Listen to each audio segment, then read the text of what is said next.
Here's the list. Ziegler, Terhorst, Nesson, Powell, James Brady, Larry Speaks, Marlon Fitzwater, Dee Dee Myers, George Stephanopoulos, Mike McCurry, Joe Lockhart, Jake Seward, Ari Fleischer, Scott McClellan, Tony Snow, Dana Perino, Robert Gibbs, Jay Carney.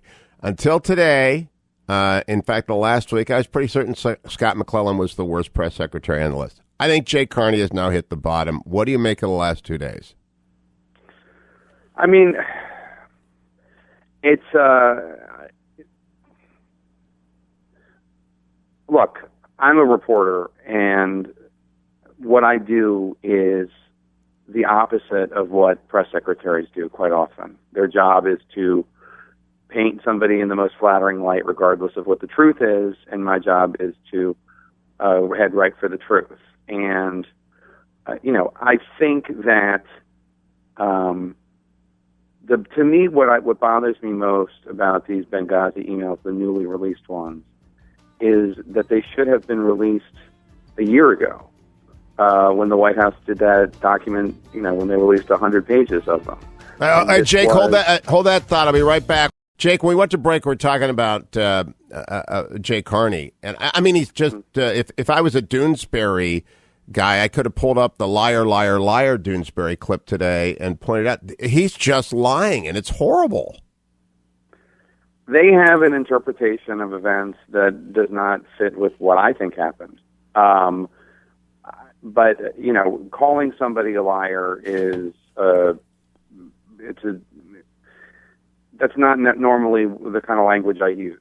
But I think that, the comments that are being made are dissembling, obfuscating, and often, insulting.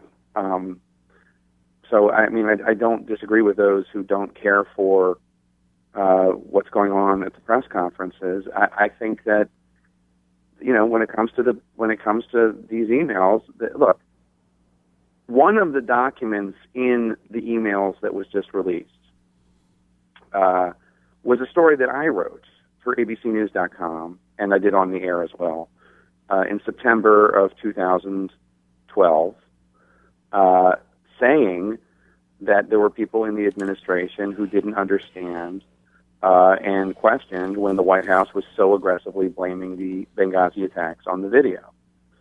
Now, what the people in the White House who were circulating this article were saying was redacted, so I don't know why they were emailing it around.